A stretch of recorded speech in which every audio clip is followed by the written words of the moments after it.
सो इस सेशन में हम बात करेंगे स्लो डिफ्लेक्शन मेथड के कुछ इंपॉर्टेंट क्वेश्चन। जैसे कि आपको क्वेश्चन दिख रहा है कि analyse the frame as shown in figure by slope deflection method and draw the shear force diagram and bending moment diagram. This is the first question of slope deflection method. इस तरीके से कुछ हम important question discuss करेंगे अलग अलग session में। तो इस क्वेश्चन को पूरा कॉम्प्रहेंसिवली हम कंप्लीट देखेंगे, जिससे कि आपको किसी भी तरीके का कोई भी डाउट नहीं रहेगा। अगर आप इसके थ्रू जो भी ऑब्जेक्टिव बनेंगे, मैं साथ साथ ये भी डिस्कस करते जाऊंगा कि कहाँ पे किस तरीके का ऑब्जेक्टिव बनेगा। ठीक है, तो जैसे कि थ्योरेटिकल पोर्शंस में आपने देखा, थ्योरेटिकल पोर्शन में, थ्योरेटिकल पार्ट में देखा कि कैसे स्लोप डिफ्लेक्शन मेथड में हम फिक्स्ड मोमेंट निकालते हैं, जॉइंट इक्विलिब्रियम इक्वेशन कैसे डिसाइड करते हैं या फिर कैसे बनाते हैं। और उसके बाद आपको स्टेप्स बताया था कि स्टेप्स को फॉलो करने हैं कि वैल्यू कैलकुलेट करने के बाद, जॉइंट इक्विलिब्रियम कंडीशंस के बाद जो वैल्यू कैलकुलेट करते हैं थीटा एंड डेल्टा का, उस वैल्यू को हम रीसब्स्टिट्यूट करते हैं इक्वेशन में, जो मोमेंट इक्वेशन लिखते हैं। उसके बाद हम आगे बढ़ते हैं। तो अब इन सारे चीजों को सॉल्व करने के लिए सबसे पहले हम स्टेप्स लिखेंगे आपके लिए। This the first one, this a very important question. अगर एक क्वेश्चन को अच्छे तरीके से समझ लोगे, तो चाहे बीम का क्वेश्चन हो, फ्रेम का क्वेश्चन हो, अभी स्वे और नॉन स्वे के सिस्टम हम आगे आएंगे, बट सबसे पहले हम एक नॉन स्वे क्वेश्चन को समझते हैं, एक एक स्टेप बाय स्टेप कि क्या कहला रहा स्टेप। जैसे कि इस फिगर के अकॉर्डिंग देखो, ए बी सी डी कोई फ्रेम है। ओके, तो आपके सामने कोई फ्रेम दे रखा है जिसका ए बी जो है वो 2i है, 8 किलोन्यूटन पर मीटर का लोड लगा हुआ, यूडीएल लगा हुआ। 8 किलोन्यूटन का जो पॉइंट लोड है वो सी पॉइंट पे है। ठीक है, and C is a friend, आपको दिख रहा है। बीडी जो मेंबर है, इन दोनों के बीच में 12 किलोन्यूटन का एक लोड लगा हुआ, that is a distance of 1.5 from the left side and 1.5 from the right side. जो ए बी मेंबर है वो 3 मीटर का है, 8 किलोन्यूटन पर मीटर का लोड लगा हुआ है। जो वैल्यू है that is the 2i and i। A is the fixed joint, D is the fixed joint and C is the friend, and आपका जो B है वो कॉमन रिजिड जॉइंट आपको दिख रहा है यहाँ पे। तो क्या कहलाता है, अगर सवाल आपसे सबसे पहले पूछा जाए, तो सबसे पहले आपको, अगर कन्वेंशनल क्वेश्चन है तो just write down the steps. What are the steps? तो सबसे पहले हम लिखते हैं steps. Steps 1, find the fixed moment.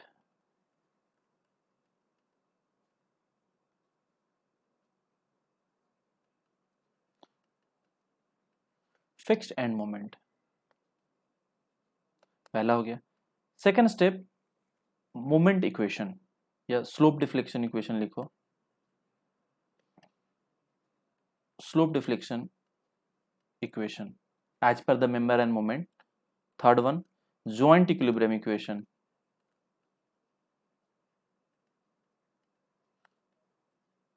Equation fourth one, calculate the value, calculate the unknown value, unknown value या unknown data.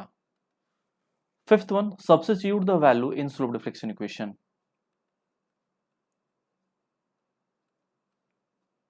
Substitute the value in slope deflection equation. Sixth one, वहां से moment find out हो जाएगा substitute करोगे तो draw BMD। Seventh one, draw SFD। तो देखो, अगर आपके पेपर में कहता है बेंडिंग मोमेंट डायग्राम करना, तो just draw the bending moment diagram. अगर आपके पेपर में कहता है कि दोनों ड्रॉ करो, shear force डायग्राम भी या फिर only they been asking the shear force, तो कोई भी चीजें पूछ सकता है। एंड दिस क्वेश्चंस में be asked in at least 20 marks. कम से कम अगर ये क्वेश्चन पूछा जाएगा कन्वेंशनल में, तो ये 20 मार्क्स का पूछा जाता है। अगर इससे ऑब्जेक्टिव की बात करते तो ऑब्जेक्टिव कहाँ कहाँ पे क्या बनता है वो भी मैं आपको साथ साथ बताते जाऊंगा कि फिक्स्ड मूवमेंट के केस में कैसे होंगे, स्लोप डिफ्लेक्शन इक्वेशन क्या कहलाएगा, जॉइंट इक्विलिब्रियम इक्वेशन क्या कहलाएगा, एंड मूवमेंट कैसे कैलकुलेट करते हैं, या फिर बेंडिंग मूवमेंट डायग्राम या शेयर फोर्स डायग्राम कैसे बनाते हैं, और इस पे ऑब्जेक्टिव क्या क्या आते हैं। These are the points.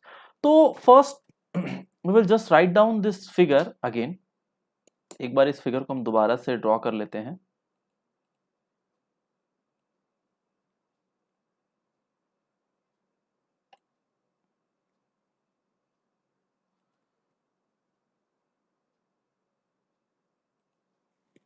कुछ ज्यादा ही कॉपी हो गया। Just a moment.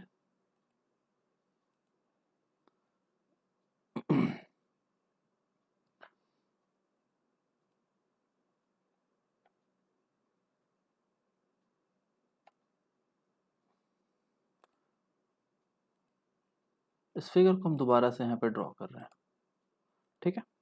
तो सेम फिगर है। अब यहाँ पे सवाल ये है कि इसको क्या करना है। जैसे कि 8 किलोन्यूटन पर मीटर या 8 किलोन्यूटन का जो लोड लग रहा है, तो इसको इस तरीके से हम शो करते हैं।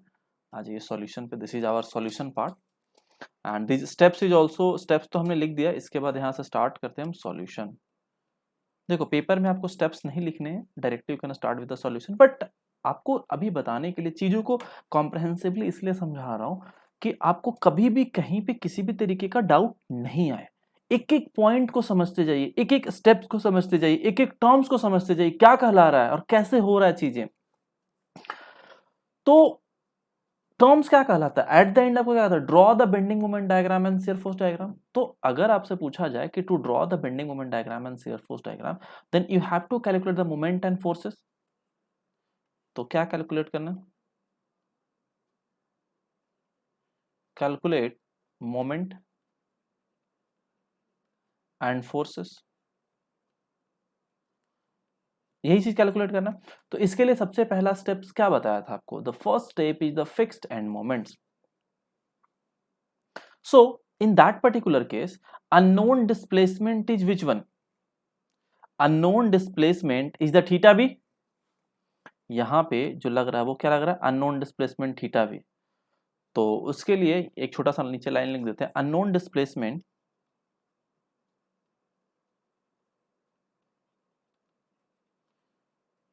unknown displacement is theta b in this case, which equilibrium condition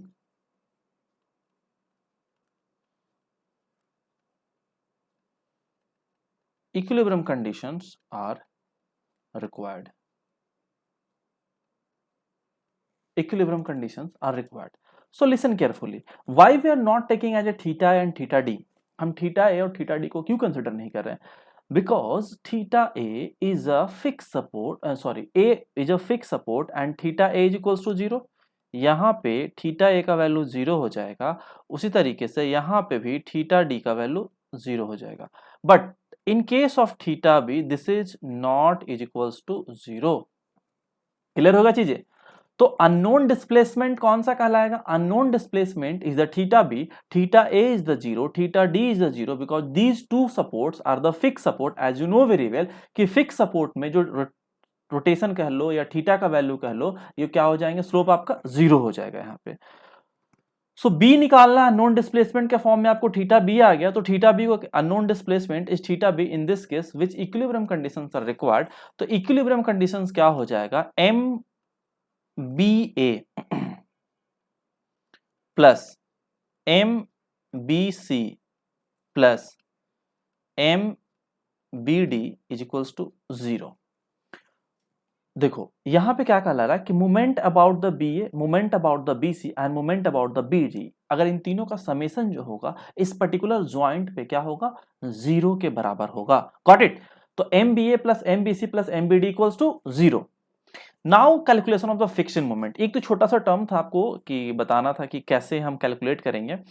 तो fixed moment step number 1, fixed end moment, ठीक है। तो फिक्स्ड एंड मोमेंट कैलकुलेट करने के लिए एक बार उसी डायग्राम को मैं दोबारा से यहाँ पे पेस्ट कर रहा हूं आपको, जो ऊपर में हमने डायग्राम लिया था,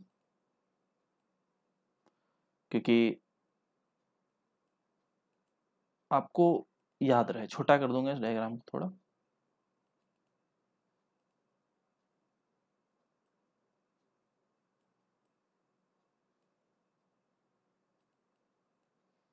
ठीक है ना। तो अब यहाँ पे देखिए, यहाँ पे ध्यान से इस फिगर में देखिए, आपको दिख रहा है कि फिक्स्ड एंड मोमेंट्स किस किस का निकलेगा। तो सबसे पहला आएगा एम एफ ए बी। ध्यान से पहला जो लास्ट क्लास में बताया था, M F A B UDL लगा हुआ, तो यूडीएल AB के केस में क्या होगा, एंटी क्लॉकवाइज, तो यहाँ पे एंटी क्लॉकवाइज दिखाएंगे, यहाँ पे आपका क्लॉकवाइज हो जाएगा।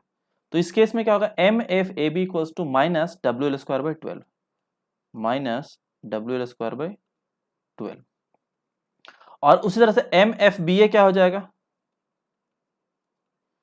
क्या हो जाएगा, प्लस WL²/12। Got it. पहला कंडीशन क्लियर। सेकेंड क्या कहला रहा है कि MBC, तो BC क्या कहलाएगा, 8 इंटू 1.5।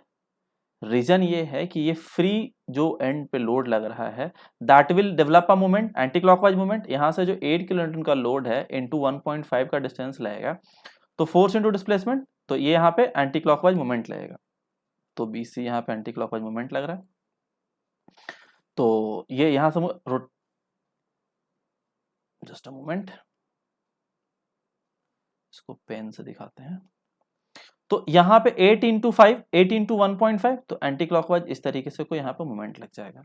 ठीक है, तो 8 इंटू 1.5, तो आप वो तो बाद में लिख लेंगे, कोई दिक्कत नहीं है। MBC फिक्स्ड मोमेंट्स की बात करेंगे, यहाँ पे किसी भी तरह का फिक्स्ड मोमेंट डेवलप नहीं, because you are calculating only the fixed moments. तो MF, तो फिक्स्ड मोमेंट्स नेक्स्ट क्या हो जाएगा हमारा, MFBD और DB, तो MFBD और नीचे क्या आ जाएगा, MFDB, MFDB। तो MFBD इक्वल्स टू क्या हो जाएगा, minus WL/8, minus of WL/8, और ये क्या हो जाएगा, प्लस ऑफ WL/8। यहां पे जो लगेंगे हमारे वो एंटी क्लॉकवाइज, यहां पे जो लग रहा है वो हमारा क्लॉकवाइज। Got it. अब इसका सवाल है कि इसको कैसे देखोगे, तो जो आपको परपेंडिकुलर सेक्शन है जो कॉलम के फॉर्म में, उसको हम अगर हॉरिजेंटली प्लेस करते हैं, जो ऐसे, इसको अगर हम ऐसे प्लेस करते हैं, तो बी वाला सेक्शन लेफ्ट साइड हो जाएगा और डी वाला सेक्शन राइट साइड हो जाएगा। Got it. बी वाला जो सेक्शन है वो लेफ्ट एंड पे होगा और डी वाला सेक्शन जो है वो राइट एंड पे होगा। तो इसका मतलब क्या हो जाएगा कि बी पे हमारा एंटी क्लॉकवाइज मोमेंट डेवलप होगा और डी पे क्लॉकवाइज मोमेंट डेवलप होगा। That's why we can take MFBD is the negative and MFDB is the positive. So अब वैल्यू पुट कर दीजिए, तो वैल्यू क्या कहला रहा है, W का वैल्यू क्या है 8, तो 8 into 3² WL²/12, this is the negative. यहाँ पे आ जाए plus 8 into same value 3²/12, next value यहाँ कितना 12 kilo newton and this is the 3 metre also, तो ये हो जाएगा -12 into 3/8 is equals to +12 into 3/8। आप कैलकुलेट करिए, एक एक करके कैलकुलेट करिए। I am just going to write the values, so साथ साथ कैलकुलेट करिए, मैं भी कैलकुलेट कर देता हूं। 8 इंटू 3²/12 यानी 6, तो दिस इज द -6। ये जो वैल्यू आ रहा है वो क्या आ जाएगा, -6 किलो न्यूटन मीटर। ये क्या है आपको, +6 किलो न्यूटन मीटर। ये क्या वैल्यू आपका आएगा, इसको सॉल्व करिए। 12 इंटू 3/8 यानी कि 4.5, तो this is the -4.5 kilo newton metre and this is the +4.5 kilo newton metre. Got it. तो ये कुछ इस तरीके से फिक्स्ड एंड मोमेंट निकल गए। अब एक लास्ट में जो total, we are talking about the only the fixed moment, लेकिन अगर हम मोमेंट की बात करें कि MBC का वैल्यू क्या हो जाएगा, तो MBC will be what, 8 into 1.5। तो इसको मैं यहां अलग से लिख देता हूं कि MBC इक्वल्स टू क्या हो जाएगा, 8 into 1.5, that is the negative anti clockwise. तो ये आपका कितना हो जाएगा, 12 kilo newton metre negative. Got it. तो these red color are having the fixed end moments and the MBC is the final moments at BC member। तो MBC निकल गया। MFBC और MBC में यही फर्क है कि MBC जो है वो मोमेंट्स दिखा रहा है और जो MFBC जो वो फिक्स्ड एंड मोमेंट्स दिखा रहा है ड्यू टू द लोड। अगर किसी मेंबर में, सपोज दैट कि AB मेंबर में अगर ये 8 किलो न्यूटन मीटर का लोड नहीं लगा हुआ होता तो क्या होता, it means when no load is applied on the member then the fixed end moments will be 0 कहने का मतलब ये है कि अगर किसी भी तरीके का लोड नहीं होता, जैसे कि 8 किलोमीटर मीटर है, अगर वो लोड नहीं होता तो ए पे भी जीरो होता friction, M F A B equals to zero and M F B A जो also zero, got it. But जब लोड रहेगा तभी फ्रिक्शन मोमेंट होगा, अदरवाइज किसी भी तरीके का फिक्स्ड एंड मोमेंट्स नहीं होंगे। तो पहला तो आपको समझ में आ गया, पहला जो स्टेप्स थे फ्रिक्शन मोमेंट आपने निकाल लिया। The second step is the slope deflection equation. तो आइए स्लोप डिफ्लेक्शन इक्वेशन कैसे लिखते हैं।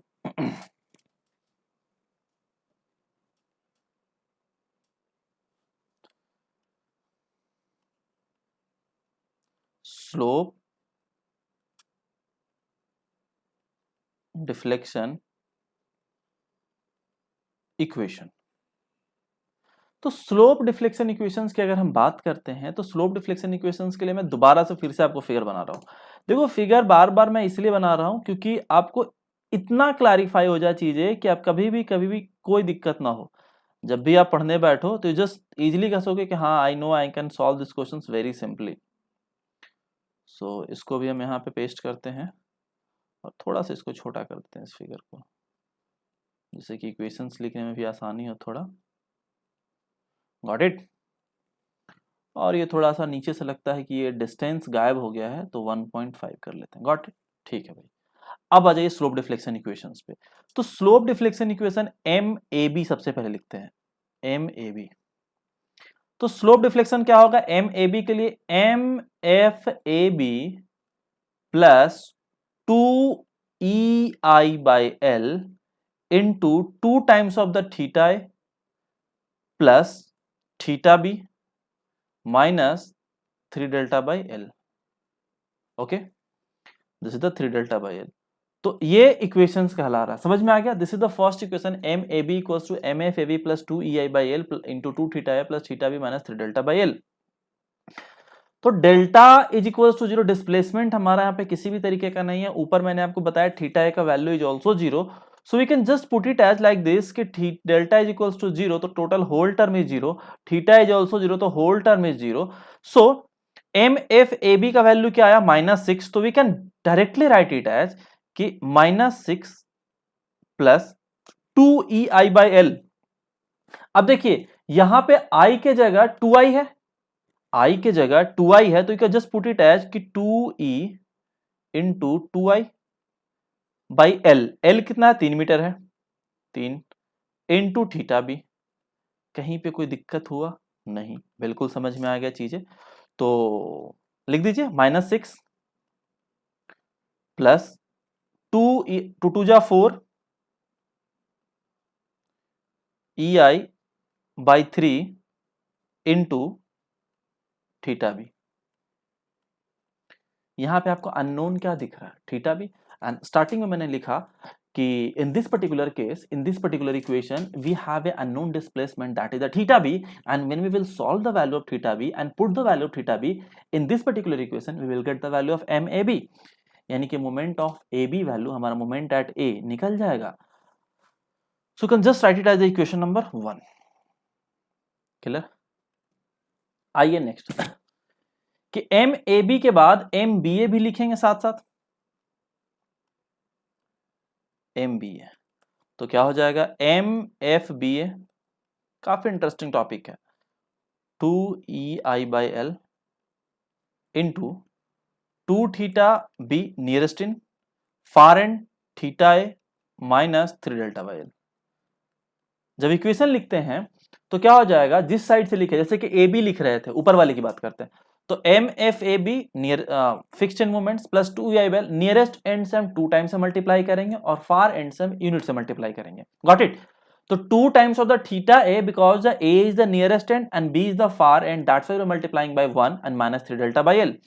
सो just put it the value and कि 3 डेल्टा/L का वैल्यू क्या हो जाएगा आपको 0, थीटा ए का वैल्यू क्या हो जाएगा आपको 0, बाकी के वैल्यू आपको पता ही है। तो जस्ट पुट इट हियर कि आपका एम एफ बी ए का वैल्यू क्या हो जाएगा +6, ठीक है, plus you know very well कि 2E के जगह 2I होगा, L के जगह आपका 3 हो जाएगा and this is the 2 theta B. So क्या आप इसको इस तरह लिख सकते हैं +6 प्लस 2 2 जा 4 इंटू 2 यानी कि 8 EI theta B by 3 and this is the equation number 2 and this is the MBA. यही इक्वेशन अभी आगे सब्स्टिट्यूट करना है थीटा बी। यहां पे भी देखिए थीटा बी ए के केस में क्या हो रहा है कि when you put the value of theta B in the equation number 2 you will get the value of MBA. It's very simple. This is very simple equation and these terms are directly comes in your objective paper also. Got it? Now the next member is the BD. तो एक बार और figure बनाते हैं।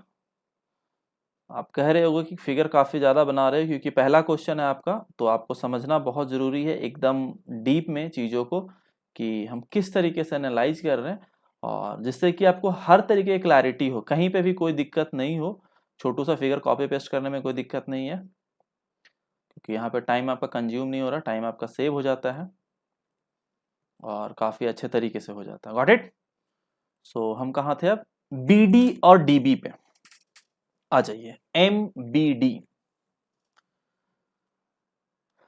MBD, तो MBD के form में देखो आप, MBD के केस में क्या है? MFBD, MFBD plus 2EI by L. Again, far end is the fixed 2EI by L into 2 theta B plus theta D minus 3 delta by L.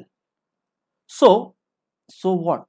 3 delta by L equals to 0, theta D is equals to 0। बच गया क्या? यही term तो बच गया, लेकिन इन के बीच में क्या आया था? MFBD का वैल्यू क्या आता है? पीछे देखिए, MFBD का वैल्यू था -4.5 किलो न्यूटन मीटर। ये वाला वैल्यू समझ में आ गया? MF फिक्शन मोमेंट जो, तो इस फिक्शन मोमेंट को हम यहाँ पे पुट करेंगे तो ये आ गया आपको -4.5 प्लस 2EI के जगह आपको क्या होगा? यहाँ पे देखिए, यहाँ पे सीधा सीधा I लिखा हुआ है तो I के जगह I ही रहेंगे, बाई L के जगह पे 3 मीटर आ गया, इंटू 2 थीटा बी। तो भाई थीटा बी अननोन तो यही है हमारा, तो just put it 4.5 negative plus 2 2 जा 4, 4 EI theta B by 3 and this is the equation number 3, MBD। आया समझ? अब सवाल ये है एक और इक्वेशन लिखने का, तो इसमें कहीं पे कोई दिक्कत है? -4.5 plus 4EI into theta B by 3, this is the equation number 3 and for the next equation what will? MDB। चौथा इक्वेशन क्या लिखोगे? MDB। तो MDB के केस में क्या हो जाएगा? एक आपका MFDB, ध्यान से लिखिए equation, MDB, MFDB plus 2EI by L into 2 theta D plus theta B minus 3 delta by L. So just put it the value here, it's 0 and this is also 0. तो we have only two value, MFDB का value क्या हो जाएगा? Minus के जगह plus 4.5 plus and this is the 2 2 जा sorry 2, only the 2 because यहाँ पे तो 0 ही हो गया ना, और I का value 2EI single theta B by L equal to. क्यों I लिया? क्योंकि यहाँ पे सिंगल I है, अगर यही I 2I होता तो हम यहाँ पे चेंज करते हैं। तो this is the equation number 4, क्या हो जाएगा? MDB। Now this is clear, कि equation number 1, equation number 2, equation number 3 and equation number 4 figure आपको साइड में दिख रहा है सबके कि क्या कहला रहा है कि AB के केस में क्या होता है, BA के केस में क्या है एंड CD, DA, DC सबके केसेस में बता दिया आपको। This is the A point. So this all things are clear and now what will the next step? The next step is the joint equilibrium equation. तो joint equilibrium equation कहां पे लगाएंगे? B joint पे। So we will just apply the joint equilibrium equation at joint B.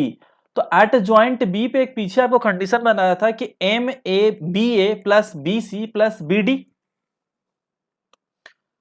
BA plus BC plus BD, यही तीनों joint equilibrium equation आएंगे ना। तो just note down here step, next step 3, joint equilibrium equation,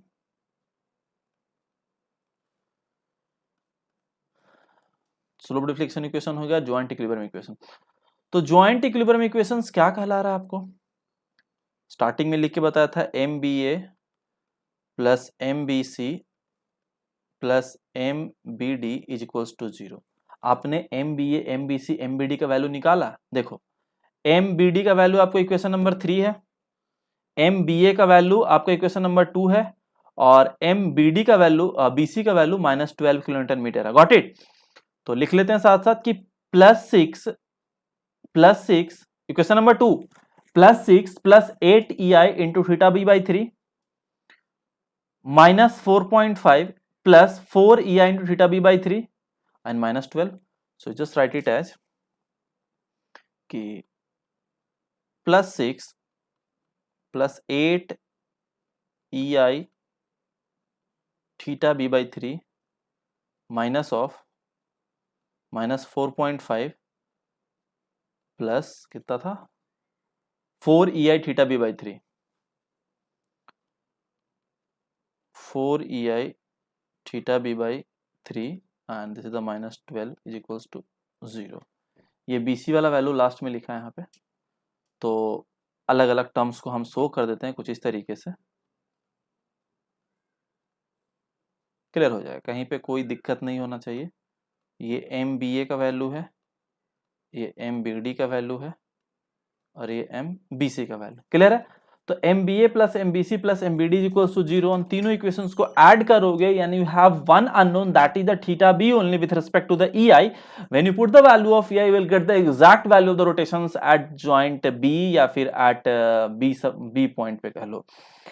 अगर आपको individual calculate करना हो तो वो भी आप निकाल सकते हो डिस्ट्रीब्यूशन फैक्टर्स, तो हम आगे डिस्कस करेंगे। So you just calculate the value, how much value, +6 -4.5 -12, तो it's coming 6 10 10.5, that is the -10.5। So it will be -10.5 plus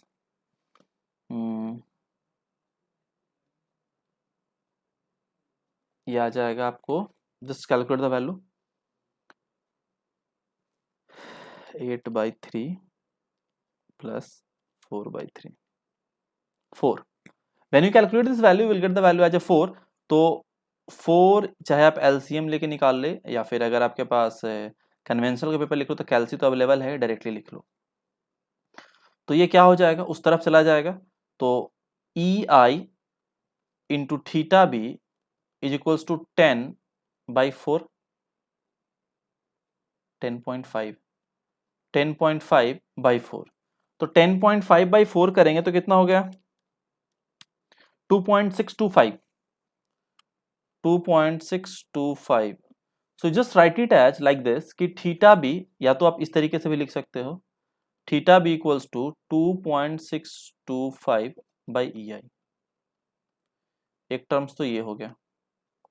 दूसरा टर्म अगर वैल्यू आपको जो पुट करना है तो you can directly write it as कि EI into theta B equals to 2.625। अगर आपसे स्लोप पूछा जाए कि what will be the value of slope या what will the value of theta be, you just write it in the first वाला जो form है 2.625/EI। और अब हमें क्या करना है कि we will just substitute the value of theta B in equation 1 2 3 4। We will just substitute the value, जैसे कि इक्वेशन 1 में आपको क्या दिख रहा है -6 plus 4 EI into theta B, तो 4 EI into theta B we can directly put it as 2.62, जो भी है वैल्यू 2.625। तो जब यहाँ पे हम 2.625 इक्वेशन नंबर 1 पे अगर हम पुट करते हैं तो क्या हमारा थीटा MAB का वैल्यू निकल जाएगा, यस। तो इसी तरीके से नीचे लिखते हैं कि putting the value in equation 1 2 3 and 4 and find the value of moment, या फिर find the value of slope deflection, find the value of moment in slope deflection. तो put the value of EI into theta B,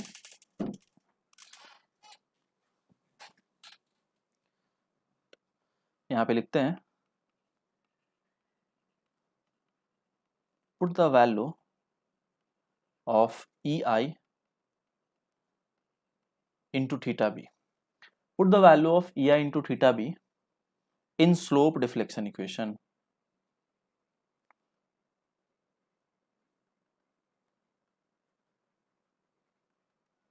And find the value of moment. Value of moment.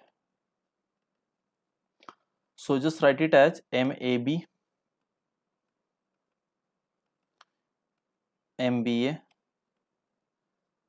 MBD, MDB और last तो आपको पता ही है MBC. MBC तो आप लिख लो directly -12 kilonewton metre, जो सबसे पहले लिखा था फिक्शन मोमेंट के नीचे लिखा था मोमेंट. AB का वैल्यू पुट करते 2.625 इक्वेशन नंबर 1 में पुट करते हैं. तो just put it as 2.625 into 4, 2.625 into 4 by 3 minus 6, that is coming -2.5. पहला वाला क्या आ गया -2.5. ठीक है, नेक्स्ट आप सॉल्व करिए नेक्स्ट वन. तो नेक्स्ट वन क्या आ जाएगा कि 8 into 2.625 into 8 by 3 plus 6, that is coming 13. एक आया -2.5. इसको जब सॉल्व कर रहे इक्वेशन नंबर 1 को तो कितना आ गया -2.5. इसको जब सॉल्व कर रहे हैं तो ये हमारा आ गया 13. और BD तो इक्वेशन 1 और 2 लिख लेते हैं. तो MAB के केस में क्या आया -2.5 किलोन्यूटन मीटर. ये आपको आ गया +13 किलोमीटर मीटर. Got it. अब 3 और 4 को सॉल्व करिए, आप खुद से सॉल्व करिए जल्दी से. 2.625 into 4 by 3 plus 4.5 minus 4.5, it's coming -1. And DB की बात करते हैं. DB चेक करिए आप अपना 2.625. आई होप सो कि सबका आंसर सेम आ रहा हो, किसी का वेरी नहीं कर रहा होगा. 6.25.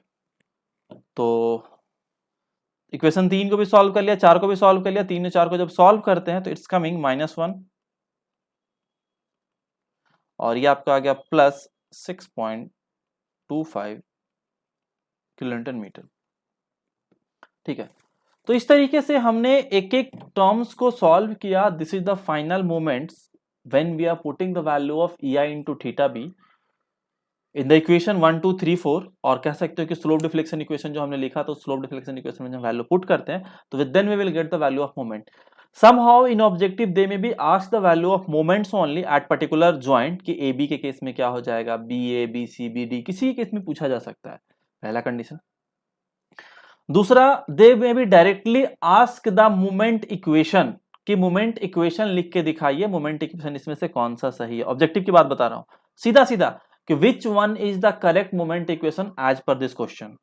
Third one, directly they may be ask the fixed end moments कि what will be the value of fixed moment at that particular point. A पे क्या होगा, बी पे क्या होगा, सी पे क्या होगा, डी पे क्या होगा. This is the type. They may be ask the value of theta कि what will be the value of theta in that particular question at the displacement at B की बात कर ले, डिस्प्लेसमेंट एट सी की बात कर ले, तो या फिर डी की बात करें, ए की बात करें. आज यू नो वेरी वेल कि ए और डी पे तो आपका जीरो होगा because these are the fix support. A और डी पे तो जीरो हो तो, लेकिन बाकी अगर सपोज दैट हिंज सपोर्ट होता है किसी और तरीके का होता है तो they may be the value may be very of the theta. So in that particular question we have only one displacement, unknown displacement, that is the theta b. So we can just easily calculate the theta b and put the value and substitute the value in the slope deflection. You will get the value of final moments. So now what will do? अब आप क्या करोगे? अब आपको कुछ नहीं करना है. क्या करना है? फाइनल मोमेंट्स कैलकुलेट हो गया तो एक छोटू सा फ्री बॉडी डायग्राम बना लेते हैं. सबसे best thing free body diagram. ठीक है, तो आइए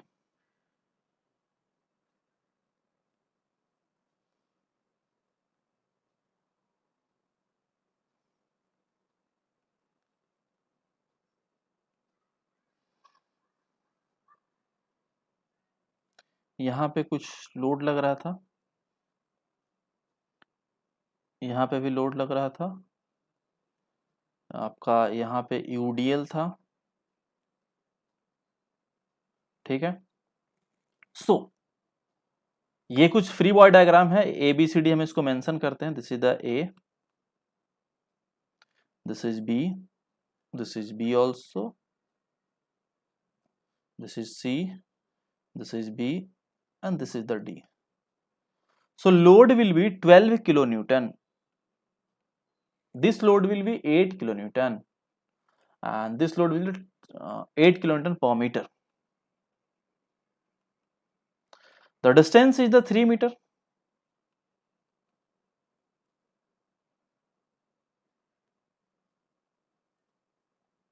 Okay, this distance is the 1.5 meter.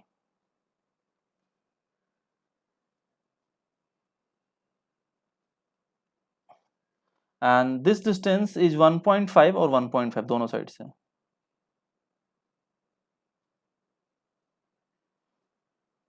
यहां से भी आपका 1.5 है और दिस इज ऑल्सो 1.5.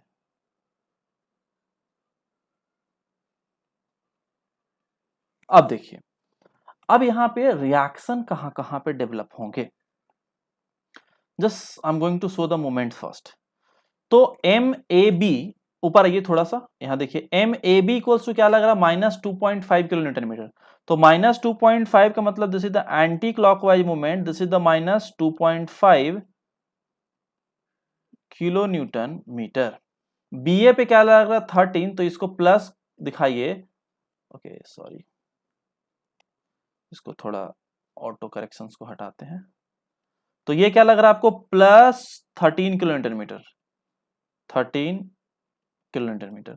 उसी तरीके से बीसी पे देखिए, बीसी पे क्या लग रहा है, -12 किलो न्यूटन मीटर. तो ये आपको एंटी क्लॉकवाइज, ये कितना होगा, 12 किलो न्यूटन. आपका जो सी पॉइंट है वहां पे तो मोमेंट आपका 0 हो जाएगा. अब देखिए बीडी, तो बीडी में क्या है, -1 किलो न्यूटन में, that is the anti clockwise. तो एंटी क्लॉकवाइज कुछ इस तरीके से दिखेगा. दिस इज द, यहाँ पे छोटू सा लिख लेते हैं, -1. अगर नहीं भी दिखाते हो -1 का, अगर आप सिर्फ साइन दिखाते हो तो भी कोई दिक्कत नहीं, चलेगा. तो एक ही फॉर्मेट में लेके चलते हैं. And this is a clockwise. Clockwise क्या कहलाया था, डी शायद 6 था, 6.25, यानी कि क्लॉकवाइज 6.25 एमबीडी. बीडी आपको -1 एंड डीबी इक्वल्स टू +6.25. तो +6.25 नीचे लिखते हैं यहाँ पे, +6.25 किलो न्यूटन मीटर. थोड़ा ऊपर हो गया, नीचे आते हैं. देखिए, we will just put the moments in the sky blue color. The load 8 kilonewton per meter on the support on the member is the AB. BC के एंड सपोर्ट पे, एंड मेंबर पे, फ्री सपोर्ट पे 8 kilonewton का load लग रहा है. BD पे 12 kilonewton का लोड लग रहा है. That is the point. So clockwise movement, anti clockwise movement. तो with the help of this figure only we can easily calculate the reaction at each point. What will be the reaction at A, what will the reaction at B, what will the reaction at D. Got it? So पहले हम reaction ही find out कर लेते हैं, एक बार में diagram बना लेंगे दोनों, there is no any issue. So we will just show the how to find out the reaction. How to find out the reaction. So reaction will develop at this point, that is the RA. लिख सकते हैं आप यहाँ पे. This will show RB. This is also showing RB. And यहाँ पे भी आपको RB दिखेगा, यहाँ पे आपको RD दिखेंगे. ठीक है ना. So that is showing the reaction RA, RB and RD in this particular figure. आपको एक एक स्टेप ध्यान से चीजों को समझते जाओ कि जहां पे भी ज्वाइंट है, चाहे वो फिक्स सपोर्ट की बात करता है, रिजिड ज्वाइंट की बात करता है, या हिंज सपोर्ट की बात, दैट डिपेंड्स कि रोलर सपोर्ट लग रहा है कि हिंज सपोर्ट लग रहा है, तो कौन से डायरेक्शंस पे उसका लोड लगेगा, वो हम क्वेश्चंस पे देखेंगे. बट यहाँ पे दोनों A and D is the fix support. So आपको दोनों जगह पे रिएक्शंस डेवलप हो रहे हैं, दोनों जगह पे मोमेंट डेवलप हो रहा है, एंड D ज्वाइंट पे भी आपको reaction. Then summation of these moments, summation of these moment is equals to 0. तो at joint B you just check it now कि +13 -12 -1 इज इक्वल्स टू 0. अगर आप देखो इधर, तो ज्वाइंट बी पे मोमेंट का जो समेशन है वो क्या आ रहा है, 0 ही तो आ रहा है. +13 -12 -1 इज इक्वल्स टू 0. तो कभी भी आप प्रॉब्लम अगर सॉल्व करते हैं, प्रॉब्लम सॉल्व करते समय उस किसी भी पर्टिकुलर जॉइंट पे summation of all the moments is equals to 0, then उसी समय समझ जाना कि आपका क्वेश्चन 110% सही है, कहीं पे कोई गलती नहीं है। अगर ये समेशन 0 नहीं आ रहा है तो इसका मतलब कहीं ना कहीं कुछ ना कुछ गड़बड़ किया है आपने। तो एक बार पीछे जाना, उसको रिवाइज करना, रिपीट करना, देखना कहाँ पे गलती किया है। अगर समझ में आता तो उसको चीजों को ठीक करना, क्योंकि मैंने आपको बता दिया, यहां से आप चेक कर सकते हो कि if the summation at any joint is equals to 0 then your problem is going to correct one. आपका प्रॉब्लम में कोई गलती नहीं है। सो चलिए रिएक्शंस फाइंड आउट करते हैं। आरे थोड़ा आरे कैसे निकालते हैं वो देखते हैं। तो इधर ही साइड में लिख देता हूं, फिगर के साथ में ही ज्यादा बेटर है कि फॉर मेंबर ए बी,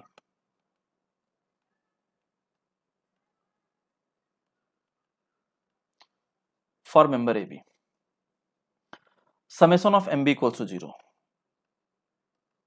तो क्या हो जाएगा R A into 3 minus of 8 into 3 into 3/2, 8 into 3/2, okay, या डब्ल्यू स्क्वायर बाई 2 लिख लो, बात बराबर ही है, कोई दिक्कत नहीं है। तो 8 इंटू 3/2 पहला टर्म्स। उसके बाद दो मोमेंट लग रहे हैं, एक मोमेंट आपका -2.5 का मोमेंट लग रहा है, दूसरा मोमेंट आपको 13 किलोमीटर मीटर का मोमेंट लग रहा है। This is the -2.5 and the +13.0 is equals to 0। यही इक्वेशन आएगा। हम ए बी मेंबर की अगर हम बात करते हैं, summation of M B equals to 0 लिखेंगे तो क्या हो जाएगा, फोर्स इंटू डिस्टेंस यानी आर ए, ध्यान से देखिए, आर ए इंटू डिस्टेंस, ये आर 3 मीटर का डिस्टेंस पहला हो गया।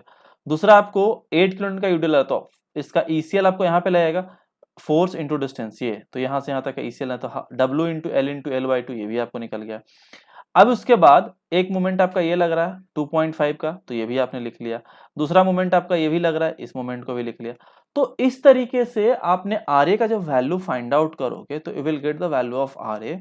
आर ए का वैल्यू क्या हो जाएगा, अब डायरेक्टली कैलकुलेट से सॉल्व कर लीजिए, तो ये हो जाएगा 24/2, सॉल्व करिए साथ साथ, -2.5 तो प्लस हो जाएगा, तो +2.5/3 minus of 13/3, so R A बराबर कितना आएगा बताइए, 24/3 plus 2.5/3 minus 13/3, so it's coming 8.5, 8.5 kilometre. सीधा सीधा सॉल्व हो जाएगा ना। ये देखिए, ये आपको 12 आ गया, दूसरा वाला 12 प्लस 2.5/3, 2.5/3, ठीक है। तो इस तरीके से आपको पहला टर्म्स आ गया और आर ए का वैल्यू फाइंड आउट हो गया। जब आपका आर ए का value for section A B के लिए फाइंड आउट हो जा रहा है तो यहाँ पे आर ए डैश कर लो, बेटर है, थोड़ा सा इसको बाइफर्केशन जरूरी है। R A dash, R A double dash, R A triple dash, okay. तो आर बी, आर ए नहीं आर बी, आर ए आपका वैल्यू निकल गया, तो R B dash, R B double dash, R B triple dash, because these 3 reactions are at joint B, so we will just bifurcate कह सकते हो, तीनों को एनालाइज करने के लिए अलग अलग लिया कि आर बी डैश क्या हो जाएगा for the member A B के लिए, R B double dash member B C के लिए, R B triple dash for member B D के लिए। आइए, तो आर बी डैश बराबर क्या हो जाएगा, देखिए यहाँ पे R B dash is equals to कितना हो जाएगा, 24 माइनस, कैसे लिखते हैं वो भी ध्यान से देख लीजिए, डायरेक्टली नहीं लिखना। वर्टिकल रिएक्शन ऊपर से कितना लगा, वर्टिकल लोड 8 इंटू 3, तो 8 इंटू 3 माइनस 8.5 कितना आ गया, 24 minus 8.5 that is coming the 15.5 kilo Newton, ये भी किलो न्यूटन। तो आर ए निकल गया और आर बी डैश निकल गया। अब एक सिंपल सा चीज आपको यहाँ पे दिख रहा है कि अगर हमारा बीसी मेंबर में 8 किलो न्यूटन का लोड लग रहा है तो RB dash will be what, तो RB dash will be what, this is also 8 kilo newton. Got it. तो आरबी डबल डैश निकालने का तो जरूरत ही नहीं है। अब आ जाइए आरबी ट्रिपल डैश और आरडी फाइंड आउट करने के लिए। तो for the member B D, now for member B D, तो summation of M B equals to zero. तो summation of M B equals to zero तो कैसे निकालोगे, देखिए R D into 3, that is the anti clockwise. Okay, उसके बाद RB, तो RB triple dash तो वहां पे आएगा नहीं, लेकिन जो बी पे देख रहे हैं, बी पे आप एक मोमेंट लग रहा है, that is the anti clockwise moment, यानी कि 1 किलोमीटर मीटर का, और डी पे जो मोमेंट लग रहा है वो clockwise moment, that is 6.25 kilometre metre का। तो एक बार इस छोटू सा डायग्राम को मैं दोबारा से लिखना चाहूंगा, क्योंकि आपको कभी कंफ्यूजन ना हो लाइफ में कि ये चीज हुआ कैसे। क्योंकि कभी कभी क्या होता है ना कि छोटी से छोटी चीज को आप समझने में टाइम लगा देते हो और उसके बाद या तो गलत कंसेप्ट समझ लेते हो, तो ये चीजें नहीं होना चाहिए। ये क्या आपको आरबी ट्रिपल डैश, और ये क्या है आपको आरडी। तो अब आरबी इक्वल टू जीरो, ये 12 किलो न्यूटन है, ठीक है भाई, ये आपको 1.5 है, ये भी आपको 1.5 मीटर है। So just write the equations. तो देखिए क्या लिखते हैं, R D minus of R D into 3 plus of 12 into 1.5, ठीक है, anti clockwise -1, clockwise +6.25 is equals to 0। तो एक काम करते हैं, आर डी को उठा के ले आते हैं, बाकी के टर्म को इधर ही रहने देते हैं। तो R D is equals to क्या हो जाएगा, ये R D equals to 6/3 into 1.5, that is the 12 into 1.5/3, this is the 6 minus of 1/3 and this is the plus of 6.25/3 is equals to कुछ नहीं। Got it.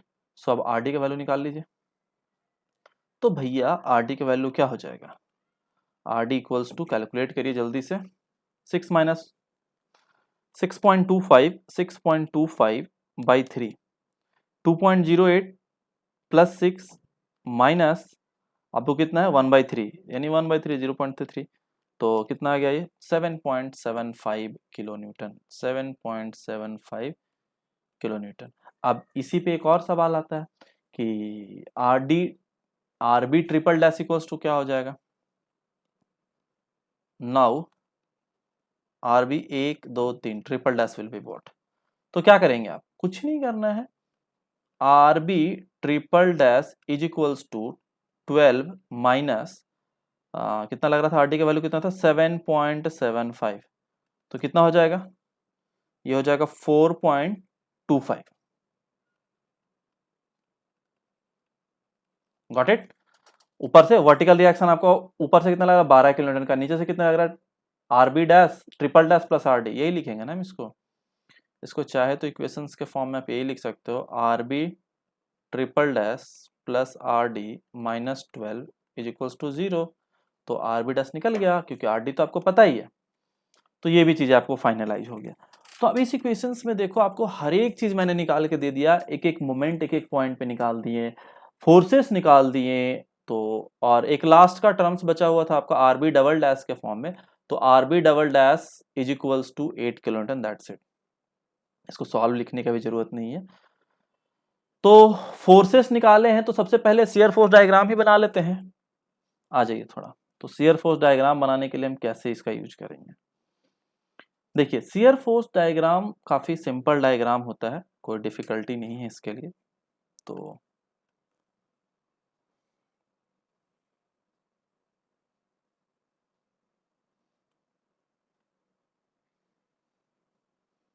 कुछ ऐसा ही कहा था। यही है ना मेंबर हमारा। तो सबसे पहले यहाँ पे जो लग रहा है हमारा shear force that is the 8.5 kilo Newton. देखिए आर ए पे क्या लग रहा था 8.5, तो can you right it hair 8.5, लिखने का जरूरत नहीं क्योंकि काफी फिगर कॉम्प्लिकेटेड हो गया, so better you just write it. R A equals to 8.5, R B equals to 15.5। तो आर ए और आर बी को पहले शो करा लेते हैं हम। तो कुछ यहाँ पे हम आ गया हमारा 8.5 और 15 कुछ यहाँ से आ जाएगा 8 डबल 16 यहाँ तक आ जाते हैं। तो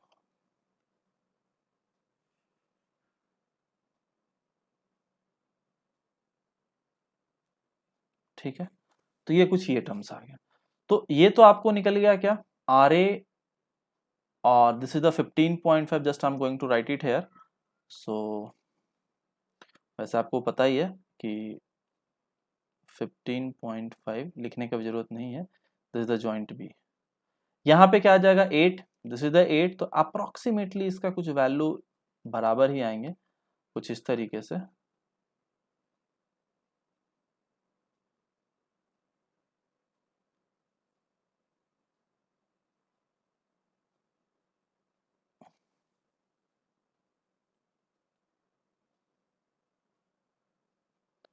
ये कुछ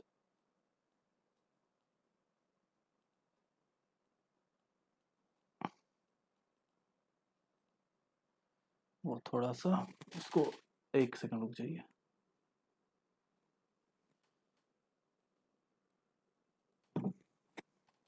चलिए कोई बात नहीं, इसको अभी दोबारा से बनाते हैं।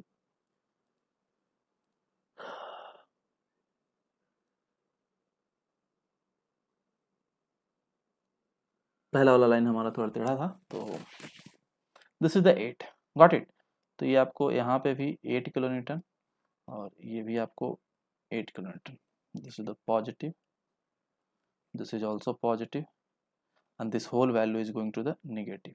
Okay, अब सवाल आएगा कि ये जो कट रहा है जहां पे शेयर फोर्स हमारा 0 है वो वैल्यू कितना है।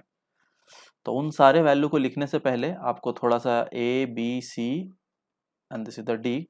तो बी डी मेंबर में क्या था आपको, बी डी मेंबर में जो था आर बी ट्रिपल डैश का वैल्यू 4.25 एंड आर डी का वैल्यू 7.75। तो कुछ इस तरीके से यहाँ पे सेंटर पॉइंट पे आएगा यहाँ पे। तो just I am going to write the,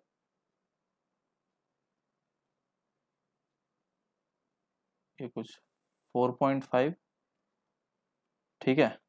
और उसी तरीके से 7.5 तक के लिए थोड़ा सा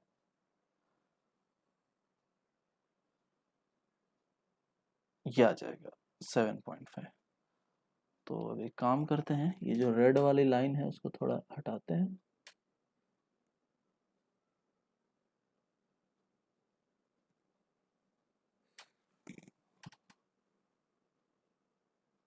बस ये तो थोड़ा दिक्कत हो गया, इसको सीधा सीधा करते हैं, जस्ट अ मोमेंट। देखो ये थोड़ा सा यहाँ पे कॉम्प्लिकेशन है बट ऐसा नहीं है कि दिक्कत है ज़्यादा।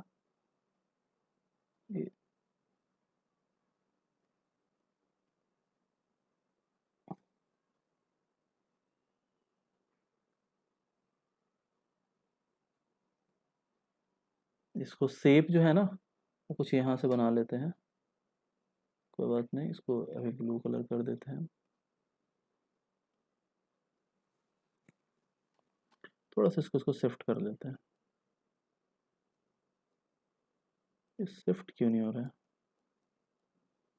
चलिए इसको तो चेंज करना पड़ेगा ना, ये ऐसा नहीं हो सकता है कभी।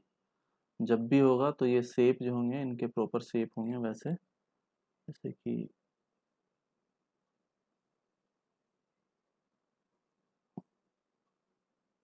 ठीक है। तो ये कुछ इस तरीके से है, हाथ से ज़्यादा सही बन गया, ठीक है अब सही है। तो this is all about this terms, so आपको यहाँ पे दिख रहा है। सो अब इसमें क्या करना है आपको, यहाँ पे एक छोटा सा चीज है। छोटा सा चीज क्या कहला रहा है कि ए बी सी डी चारों के चारों टर्म्स दिए गए, चारों पे डेटा आपको पुट करना है। तो जब डेटा पुट करने की बात आती है तो डेटा कैसे पुट करोगे? तो क्वेश्चंस में आपको ये होगा कि एट द सेक्शन बी या सी, जो भी जिस पे भी पूछ ले कि शियर फोर्स क्या कहला रहा है या बेंडिंग मोमेंट क्या कहला रहा है, ये सारी चीजें। तो अब सवाल ये है कि यहाँ से लेके यहाँ तक का डिस्टेंस क्या हो जाएगा, कि बेंडिंग मोमेंट जहां पे शियर फोर्स जीरो होगा, जहां पे शियर फोर्स जीरो होगा वो पॉइंट हमारा मैक्सिमम बेंडिंग मोमेंट दे रहा है। तो ए बी मेंबर में आपको शियर फोर्स दिख रहा है कि यहाँ पे मैक्सिमम बेंडिंग मोमेंट, तो कितना डिस्टेंस पे, एट डिस्टेंस व्हाट। बाकी जगह तो आपको बीडी मेंबर में क्लियर है कि एट द सेंटर हो रहा है, लेकिन in member A B will be what will the distance. तो अभी इसको कैलकुलेट भी करेंगे कि what are the distance of the zero shear force, की जहां पे शियर फोर्स क्रॉस कर रहा है, पॉजिटिव से निगेटिव हो रहा है, वो क्या कहला रहा है। तो बाकी के टर्म्स अभी हम नोट डाउन कर लेते हैं पहले, कि this terms is the positive, this is the negative, and this is the 7.75 kilonewton, and this is the 4 point क्या था 4.25। सो एंड डिस्टेंस तो आपको पता है, डिस्टेंस बताने की जरूरत है नहीं कि कौन सा 1.5 मीटर है, चाहो तो लिख सकते हो, बाहर की तरफ लिख देते हैं। ये सब चीज़ें तो आपको याद हो गया होगा, 1.5 meter, this is also 1.5 meter, and the distance from here to here is also 1.5 meter, this is 3 meter। लेकिन what is the distance of this? So just calculate, how to calculate, तो it's very simple। so अब देखिए यहाँ पे क्या कहला रहा है, for the maximum,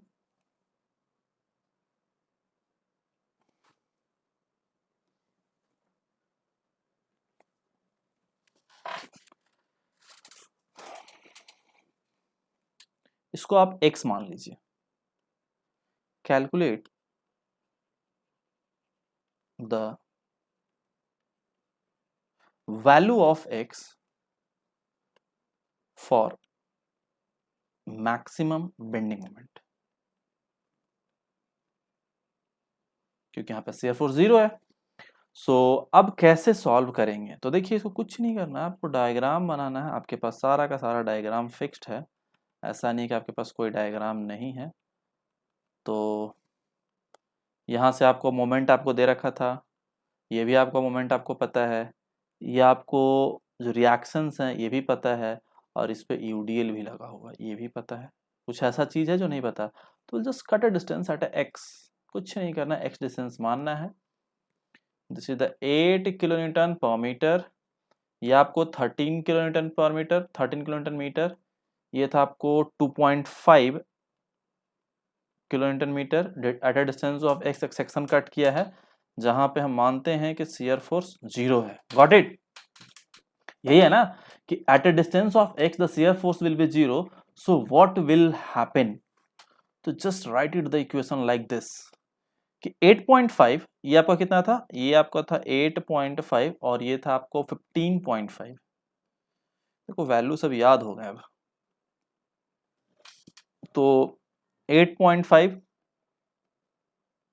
minus of 8x is equals to 0, तो x बराबर क्या हो जाएगा, x बराबर हो जाएगा 8.5 बाई 8, इट मीन्स कि 1 point something. Just calculate the value,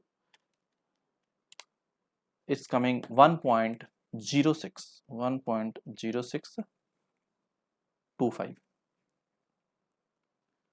1.0625 metre.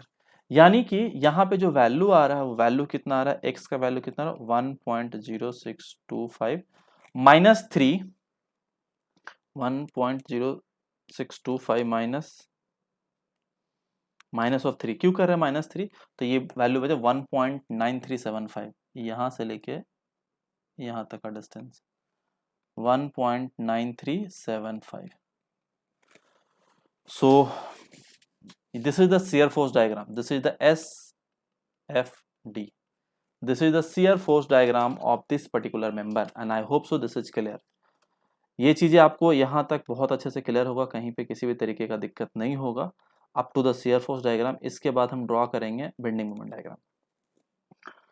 तो एक्स डिस्टेंस में निकाल लिया, जहाँ पे आपको शियर फोर्स जीरो होता है वो भी पॉइंट, और जहाँ पे शियर फोर्स जो है जीरो होगा वो मैक्सिमम बेंडिंग मोमेंट दिखाएगा। तो अब क्या करना है, बेंडिंग मोमेंट ड्रॉ कर दीजिए। तो बेंडिंग मोमेंट ड्रॉ करने के लिए दोबारा से वो फिगर बनाना पड़ेगा हमें थोड़ा।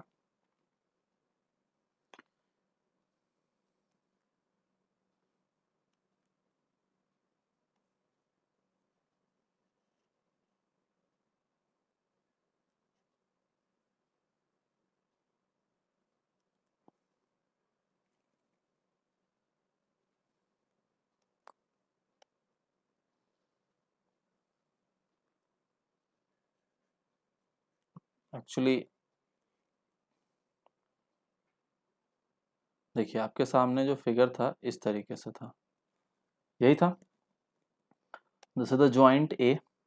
तो ए पे जो मोमेंट लग रहा था, एक फ्री बॉडी डायग्राम चाहो तो बना सकते हो आप यहाँ पे, इस तरीके से छोटे छोटे दो फ्री बॉडी डायग्राम बना लीजिए कि यहाँ पे मोमेंट आपका 2.5, यहाँ पे आपका कितना था 13, यहाँ पे आपको 12, यहाँ पे आपका एंटी क्लॉकवाइज 1, यहाँ पे आपको क्लॉकवाइज 6.25, यही था, यहाँ पे 0। तो जब यहाँ पे मोमेंट आपको -2.5 लग रहा है, ध्यान से देखिए, ऊपर मैंने ऑलरेडी बना चुका हूँ, यहाँ पे देख लिया ध्यान से, ऐसा नहीं है कि नहीं बनाया है, यहाँ पे हम ऑलरेडी देख चुके हैं कि ए और बी मेंबर की सबसे पहले बात करते हैं। तो ए और बी मेंबर के बीच में एक यूडीएल लगा हुआ है, तो इन यूडीएल को पहले नहीं, पहले हम मोमेंट डायग्राम बनाएंगे। तो moment diagram at left support is 2.5 and right support is 13 kilometer meter. तो ये कुछ मोमेंट आपका ऊपर की तरफ जाएगा, ये कुछ मोमेंट आपका कितना ऊपर 2.5 तक आ गया, 13 कुछ यहां तक आएगा। ओके, इसको मिला दीजिए, दोनों को मिला दिया, ठीक है ना। तो ये तो 2.5 आ गया और ये 13 आ गया। इधर वाला क्या कहा था आपका, इधर वाला कहा था 12 और 0, ये वाला बीसी में। तो 12 कुछ यहां से स्टार्ट होगा और 0 तक आएगा, यानी कि कुछ यहां तक आ गया। तो ये आपको 12 आ गया और ये 0 आ गया, ठीक है। थर्ड वाला जो कह रहा है आपको, थर्ड वाला बीडी मेंबर की बात करता है, तो ये -1 है, तो -1 कुछ यहाँ पे रहेगा, और दूसरा वाला 6.25 यानी कि यहाँ पे तो कुछ ये और कुछ ये आ गया। So now the term is this, कि अब आपने तो सिर्फ सिर्फ मोमेंट डायग्राम बना लिया कि ये -1 था और ये 6.25 थे, तो ये आपको सब कुछ बना लिया, कोई बात नहीं, ओके। लेकिन we will just put the value of UDL and point load. तो फॉर द यूडीएल, यूडीएल के केस में क्या होता है कि जैसे मान लिया कि आपके पास ये है, ठीक है, तो क्या बनेगा, पैराबोला। अब as you know very well कि अगर पैराबोला के केस की बात करते हैं तो मैक्सिमम जो बेंडिंग मोमेंट हमारा कहाँ मिल रहा है, 1.0625 मीटर पे। तो पैराबोलिक ड्रॉ करेंगे कुछ इस तरीके से, मैक्सिमम आपको यहाँ पे कट रहा है, तो ठीक है, कुछ ये बनेगा, मैक्सिमम आपको यहाँ पे कट रहा है, और ये डिस्टेंस जो है आपको 1 पॉइंट समथिंग मीटर है, 1.0625 या 9525, ऊपर ही लिखा हुआ है 25। यहाँ पे लग रहा है, यहाँ पे मैक्सिमम क्या हो जाएगा, ये जो मैक्सिमम मोमेंट का जो डिस्टेंस है वो कितना हो जाएगा, एक सेकेंड, ये जो मैक्सिमम मोमेंट दिखा रहा है यहाँ पे वो कितना आ जाएगा, ओके, एक ये टर्म्स आ जाएंगे। दूसरा, यहाँ पे लोड लग रहा था 12 किलोमीटर मीटर का, तो as you know very well कि अगर हम यूडीएल के बाद पॉइंट लोड की बात करते हैं तो सेंटर पे तो ये होता है WL/4। अगर इसका मोमेंट की बात करेंगे, सेंटर पे हमारा होता है WL²/8, ऑलरेडी डिस्कस कर रखा है, WL²/8। अगर इसके मोमेंट की बात करें तो WL/4। ये सब सिंपल चीजें, सब सोम का चीजें हैं, आई थिंक सो सबको पता होगा, नहीं पता तो प्लीज राइट इन द, आप पूछ लीजिए कमेंट बॉक्स में, पूछ के जहां से भी पूछना है पूछ लीजिए, कोई दिक्कत नहीं है। काफी सिंपल चीजें, सब सोम का पार्ट है, नहीं पता है तो बताइएगा, क्योंकि बहुत ही बेसिक चीजें हैं। तो यहाँ पे हम डायग्राम अगर ड्रॉ करें तो सेंटर पे कुछ यहाँ पे आ जाएगा, तो एक स्ट्रेट लाइन यहाँ WL/4 से सेंटर पे है, यहाँ से। तो इस तरीके से आपको ये फाइंड आउट करना होगा यहाँ से। अब पॉजिटिव निगेटिव का सबसे इंपॉर्टेंट पार्ट है कि पॉजिटिव कौन सा होगा, नेगेटिव कौन सा होगा। This term is the negative, this term is the positive, this is negative, this is negative, this is also negative, this also negative and this is the positive. Got it, positive भी समझ में आ गया आपको और negative भी समझ में आ गया। बेंडिंग मोमेंट डायग्राम की बात करते हैं अगर हम, तो इसमें एक छोटा सा हैशिंग करना होता है, कुछ इस तरीके से हैशिंग कर दीजिए, इसको अच्छा लगता है थोड़ा, और क्योंकि पेपर में पता चल सके कौन सा एरिया कैंसिल आउट हुआ, कौन सा एरिया कैंसिल नहीं हुआ। तो जो एरिया हैशिंग नहीं किया हुआ वो कैंसिल हो चुका है, और जो एरिया हैशिंग किया वो आपको BMD कहला रहा है, वो एरिया आपको बेंडिंग मोमेंट डायग्राम शो कर रहा है। So and this is the complete bending moment diagram for this particular question. और ये मैक्सिमम जो बेंडिंग मोमेंट है वो मोमेंट कितना लग रहा है, वो कितना है वैल्यू, वो भी मैं आपको बताते हैं। एक सेकंड रुक जाइए, इसको थोड़ा सा सेटिंग करने के बाद देखिए। तो mx बराबर क्या हो जाएगा आपको,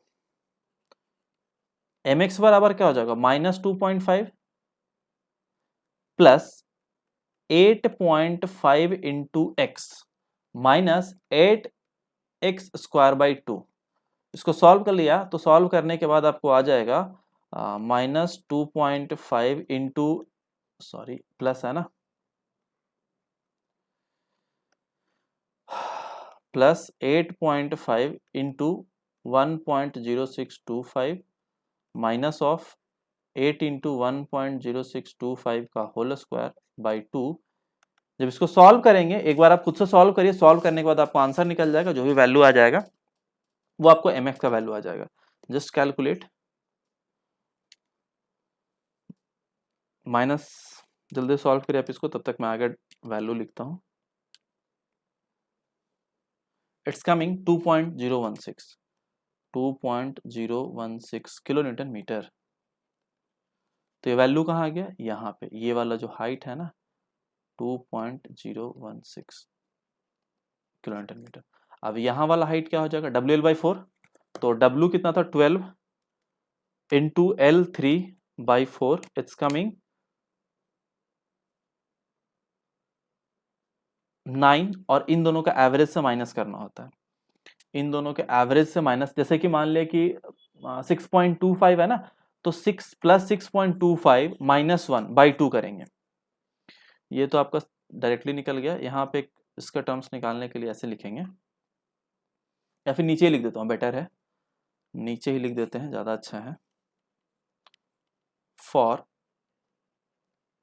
मेंबर BD, सब आपको पेपर में जो ऐसे कैलकुलेट नहीं करना, आपको सीधा सीधा कैलकुलेट में डायरेक्टली वैल्यू पुट करना है, क्योंकि आपको इतना टाइम नहीं होता। 6.25 प्लस कितना है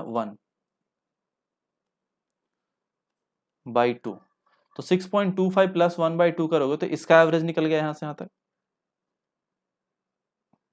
तो कितना आ गया ये 6.25, sorry 6.25 plus 1/2, that is coming 3.625, 3.625। और WL/4 का जो वैल्यू आता है वो 12 इंटू 3/4, तो 12 इंटू 3/4 अगर करोगे तो ये आपको 9 आता है।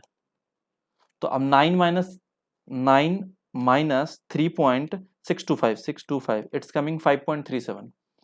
तो ये आ जाएगा आपको 9 minus 3.625 is equals to what, 5.375 kilometer meter. तो ये ऑर्डिनेट फाइंड आउट करना और कुछ नहीं है, कि यहाँ पे हम ऑर्डिनेट कैसे निकाल लेते हैं। तो पहले हमारा जो मोमेंट डायग्राम है उसके अकॉर्डिंग ऑर्डिनेट फाइंड आउट किया, तो यहाँ से लेके जो ब्लू कलर का लाइन का जो ऑर्डिनेट है दैट इज द 3.625 आ रहा है, और 9 माइनस 3.625 कर दिया, पूरा जो 9 आएगा वो यहाँ से लेके यहाँ तक ऑर्डिनेट आता है। तो यानी कि ट्रायंगल वाला पोर्शन का पूरा कंप्लीट हमें निकालना, सिर्फ ये छोटू सा पोर्शन का जो शेडेड पोर्शन में है, तो दैट इज द 5.37। तो ये आपको complete bending moment diagram and shear force diagram निकल गया। ये आपको क्या कहलाता है, BMD, और ऊपर वाला क्या था, शियर फोर्स डायग्राम। तो इस तरीके से ये जो सवाल है वो आपका पूरा का पूरा कंप्लीट हो गया, and I hope so there is no any issue, no any doubt, no one having any doubt, and everything is clear. 2.5 13 kilometer meter, and this is a 12 kilometre meter, this is a 0, this is the -1, and this is the 6.25। तो चाहो तो आप यहाँ पे ABCD भी दिखा दीजिए, that is the ABC and D।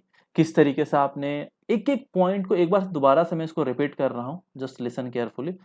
देखो सबसे पहला स्टेप क्या था, फ्रिक्शन मोमेंट हमने फाइंड आउट किया, स्लो डिफ्लेक्शन इक्वेशन लिखा, जॉइंट इक्विलिब्रियम इक्वेशन लिखा, कैलकुलेट किया unknown data that is the theta B को सब्स्टिट्यूट किया स्लोप डिफ्लेक्शन इक्वेशन में, और हमने पहले शियर फोर्स डायग्राम बनाया, मतलब बाकी फोर्सेस कैलकुलेट किया, मोमेंट कैलकुलेट किया, तो फिर उसके बाद शियर फोर्स डायग्राम बनाया, उसके बाद बेंडिंग मोमेंट डायग्राम बनाया। तो इस फिगर को देखिए, इस फिगर के according theta B is the unknown terms, तो थीटा बी हमें अननोन फाइंड आउट करना था। तो जॉइंट इक्विलिब्रियम इक्वेशंस के according MBA plus MBC plus MBD equals to 0। Friction moment हमने हर एक पॉइंट के लिए निकाला, जहां पे जिस पर्टिकुलर मेंबर पे लोड नहीं होगा उस पर्टिकुलर मेंबर का फिक्स्ड मोमेंट नहीं निकलेगा। तो M B A B B C B C D सबका निकाल लिया। सबका फिक्स्ड मोमेंट कैलकुलेट करने के बाद स्लोप डिफ्लेक्शन इक्वेशन लिखा, स्लोप डिफ्लेक्शन इक्वेशन भी लिखा, M A B C D सबका लिख लिया। इक्वेशन 1 2 3 4 लिखा, सारों को एक ज्वाइंट इक्विलिब्रियम इक्वेशन पे लिखा। ज्वाइंट इक्विलिब्रियम इक्वेशन निकालने के बाद थीटा बी का वैल्यू कैलकुलेट किया। थीटा बी का वैल्यू हमने वापस पुट किया किसमें, इक्वेशन नंबर 1 2 3 4 पे, और हमने एम ए बी सी और बी डी बी का वैल्यू कैलकुलेट किया। उन सारे वैल्यू को एक फ्री बॉडी डायग्राम बनाए। This is the F B D, free body diagram. तो ये फ्री बॉडी डायग्राम में हमने इस पर्टिकुलर पॉइंट पे मूवमेंट को शो किया, रिएक्शंस को शो किया, लोड को शो किया कि किस तरीके से कौन सा टर्म दिख रहा है। तो जब जो भी टर्म जिस तरीके से दिखे, कौन सा क्लॉकवाइज है, एंटी क्लॉकवाइज है, कौन सा रिएक्शन है, R A, R B dash, R B double dash, R B triple dash, R D etcetera.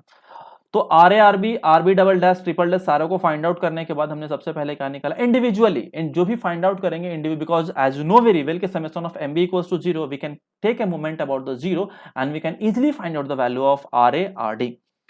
So we'll just take it the value with respect to the B, and we calculate the value of A and D, RA and RD, and just put the value in the shear force diagram. तो इस तरीके से हमने SFD भी बना लिया। SFD बनाने के बाद हमने ये डिसाइड किया कि ठीक है, x डिस्टेंस जहां पे हमारा shear force 0 हो रहा है, मैक्सिमम बेंडिंग मोमेंट होगा in AB member. So where what is the value of x, तो we can calculate the value of x with respect to this equation. So आपको यही इक्वेशन AB मेंबर आपको यही दिख रहा है, दिस इज द A है, this is the B। तो इस तरीके से हमने मोमेंट पुट किया। सारा वैल्यू की भी जरूरत नहीं थी मोमेंट के, but you can put it here क्योंकि हमारे पास वैल्यू तो है नहीं, ये सारे के सारे डेटा है। तो इस तरीके से हमने x का वैल्यू निकाला, that is the 1.0625 meter left support से, राइट सपोर्ट से 1.925 था, शायद 1.9375 आया था। ठीक है, शेयर फोर्स डायग्राम बनाया। शेयर फोर्स के बाद बेंडिंग जो हमने मोमेंट लिखा था फ्री बॉडी डायग्राम पे, वो मोमेंट को पुट किया हर जगह पे, जैसे कि 2.5 था, 13 था, 12 था, 0 था, 1 था एंड 6.25। जैसे कि ये निगेटिव था, एंटी क्लॉकवाइज निगेटिव था, ये पॉजिटिव थे, ये निगेटिव था, ये भी आपको निगेटिव था, ये आपको पॉजिटिव थे। अब इस पॉइंट पे ध्यान से देखो, इस पर्टिकुलर जॉइंट पे 13 + 13 - 12 - 1 = 0। This is calculation is correct. अगर ये 0 नहीं आता तो गलत होता। तो इस तरीके से वैल्यू को पुट किया हमने, ए बी सी डी आपके पास टर्म्स है, इस पे लोड पुट किया। लोड जो हमारा दिखाया आपको स्काई ब्लू कलर से लोड दिखाया, और इसके बाद ऑर्डिनेट निकाल लिया कि ऑर्डिनेट हमारा जो निकालने को 2.016 मूवमेंट अबाउट द एक्स कितना आ रहा है। तो that is the calculated by this equation solve कि mx = -2.5 + 8.5 × x - 8x²/2। Value put किया, इट्स वेरी सिंपल, 2.016 निकल गया। उस तरह से मेंबर बीडी की बात करते हैं, तो बीडी में पहले हमने पूरा ऑर्डिनेट निकाला। तो ऑर्डिनेट का जो है वो क्या निकाला, ये आपको एवरेज वैल्यू, क्योंकि सेंटर पे बात कर रहे थे, एवरेज वैल्यू 3.625 और इसके अकॉर्डिंग आपका 9 आ गया। तो 9 - 3.625 का 5.375 आ गया। This is the complete question of the slope deflection method. So in next class we are going to discuss some of the most important question. इसी तरीके से sway का देखेंगे। So thank you everyone, and I hope so कि you enjoy this session. So wait for the next session. Next session भी जल्दी आ जाएगा। So thank you everyone.